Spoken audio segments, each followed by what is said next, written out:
Hey everyone, this is alexusadays and we're continuing Python for quality assurance. Today we're going to talk about for loops and range. A for loop repeats an action for each value in a sequence. Range is a built-in Python function that generates a sequence of numbers. For loops and range are commonly used together to repeat actions multiple times. For example, range 5 generates numbers 0, 1, 2, 3, and 4. Important to remember that range 5 starts at 0 and stops before 5. The common pattern here is for I in range 5, print I. Range 5 generates the numbers. The for loop iterates over them one by one. I stores the current number. Range is often used together with len to iterate over lists and tuples using indexes. Len gets the number of items.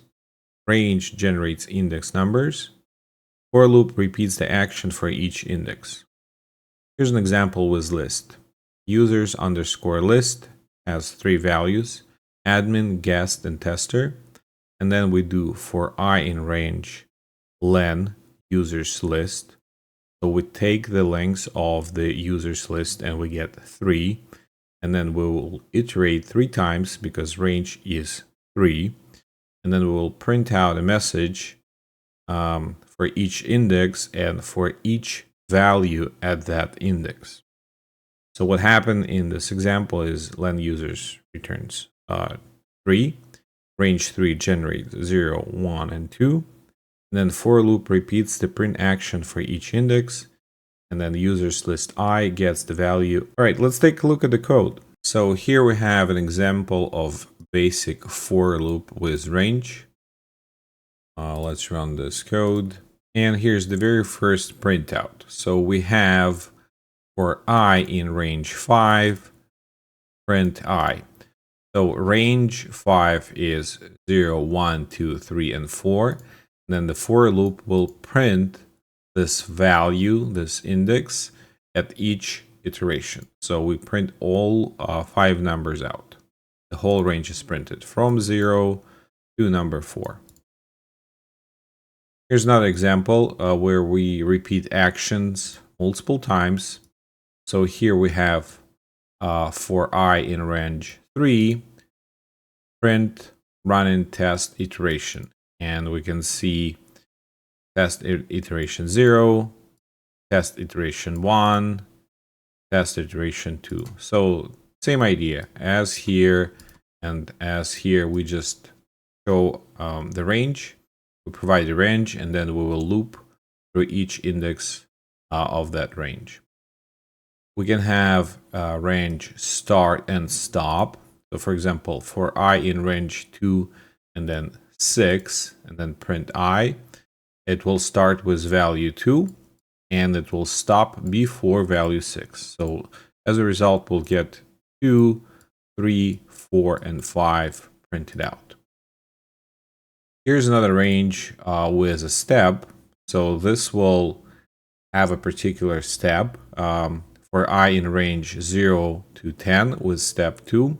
And then when we print I, we get 0, 2, 4, 6, 8.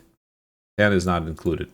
Again, you can see how we iterate through each value, but the difference now is that we provided a step. So it's not doing +1 by default. It iterates over every 2 or increment of 2, right? Looping through a list with indexes. So here's an example of a list. We have user list with value admin, guest, and tester. And then we can go and print all those values using for loop. Here we have for I in range, and then a number for the range is len users list. So the length of the users list is 1, 2, 3. So 3 items. We will iterate 3 times. We can see user at index I, value at the index is users I. And what we get as a printout, so at index 0, we have value as admin. Users at index 1, we get value as guest. And users at index 2, we get value as tester. Here's the same example of a loop, but this time we go through a tuple instead of a list. Essentially the same thing. We got a tuple, users tuple equals admin guest tester, and then for I in range length of the tuple, we print I and then users tuple I. And again, for index 0 we get admin, for index 1 we get guest, for index 2 we get tester. Here is a list of status codes: 200, 201, 400, 500. And then again, we grab the length of the list. Then we provide the length of the list for the range. And then we iterate using for loop through each index in this range. And we get a printout. At index 0, we have status code 200. At index 1, we have status code 201. At index 2, we get status code 400. And then at index 3, we get status code 500.